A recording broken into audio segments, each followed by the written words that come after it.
Taggart, would you come with me, please? You want to go have a little coffee together? I'm not here to socialize. I saw you beat up 5 men. People get hurt and you're always around. I figure it's good for a 10-day lockup. You know who I am. I can arrest you just as easy as you can arrest me. So, why don't you get back and take off? Let's face it, I don't believe in your authority.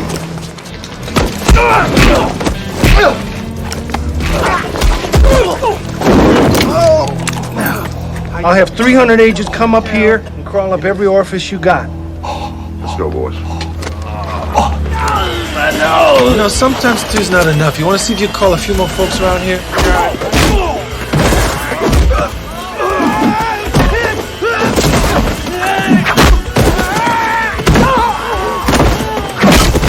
Crack my wood, that's no good. I just use my hands.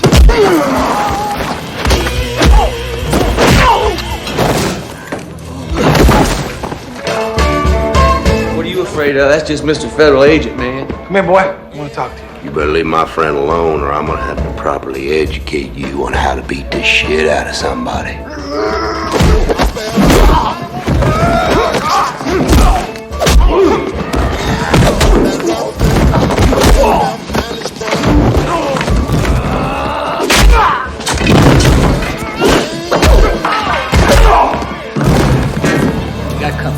I got him. What the fuck are you doing here, pretty boy? You got a pretty mouth, boy. About a tick. Damn thing is, Jack, I like you. That's why I'm not gonna kill you. Randall, you do it.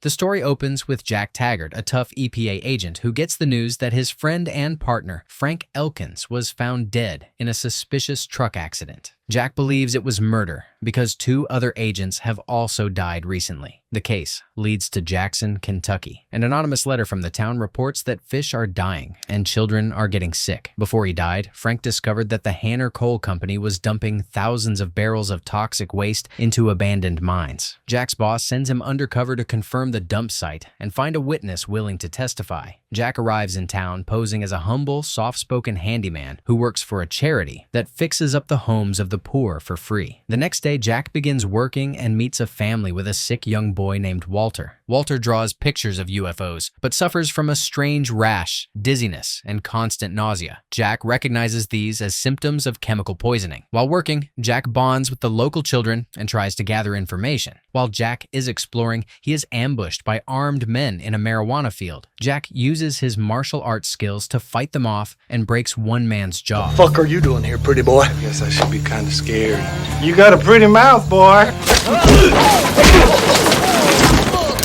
I got no business with y'all. Don't let him do nothing wrong.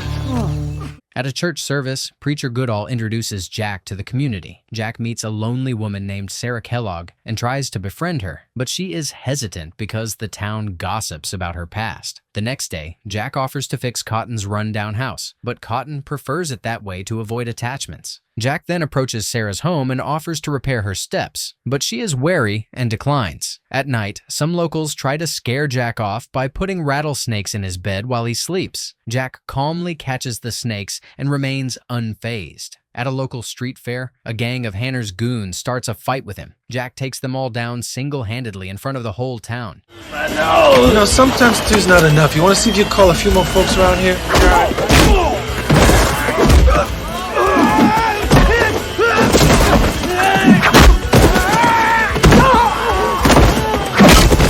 Crack my wood, that's no good. I just use my hands.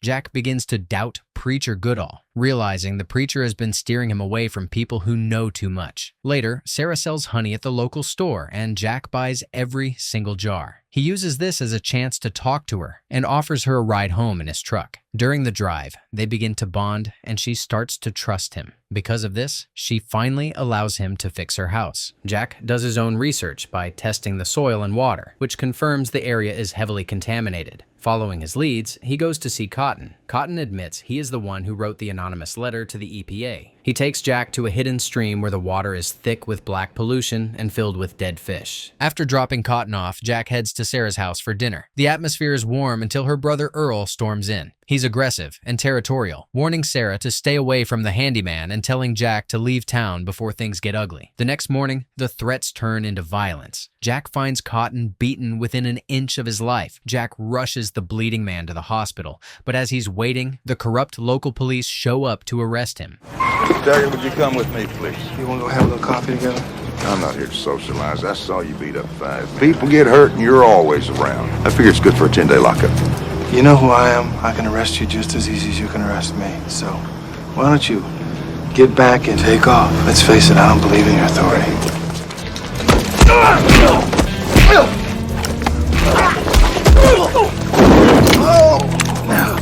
I'll have 300 agents come up here and crawl up every orifice you got.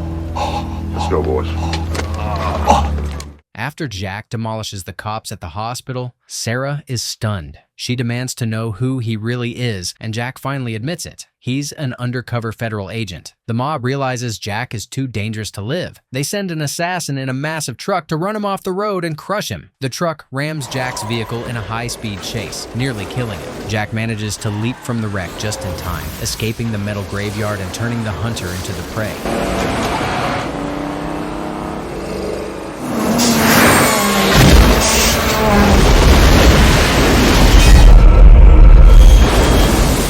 Jack storms into a church service and exposes the truth. The town's wealthy elites are poisoning the environment with lethal chemicals. He shows the evidence to the shocked congregation and demands the community stand with him to stop the Hanner Empire before more children die. Sarah gives Jack her father's old mining maps, which reveal the secret tunnels. That night, the Hanners retaliate by burning the church to the ground. Devastated by the fire, Sarah's brother Earl finally flips and offers to lead Jack to the dump site, but only if they meet in private. Suspecting a trap, Jack follows him secretly into a deep mine and discovers thousands of glowing and leaking barrels of toxic waste. In the tunnels, Jack confronts Earl and reveals he knows that Earl molested Sarah as a child and murdered their father, then framed her for years. A brutal fight breaks out with Earl's hidden accomplices. Damn thing is, Jack, I like you. That's why I'm not gonna kill you. Randall, you do it.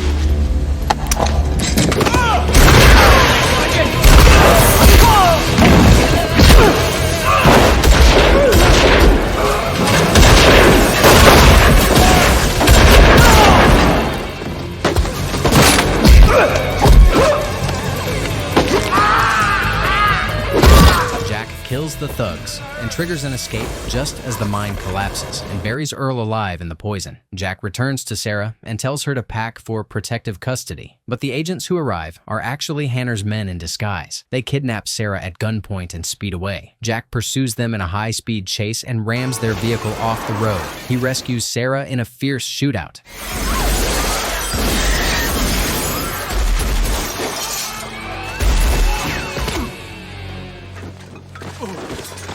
He then confronts Hanner's son, Orrin Jr. Jack brutally dispatches the goons and forces Orrin Jr. to cooperate. Come here, boy. I want to talk to you. You better leave my friend alone or I'm gonna have to properly educate you on how to beat the shit out of somebody.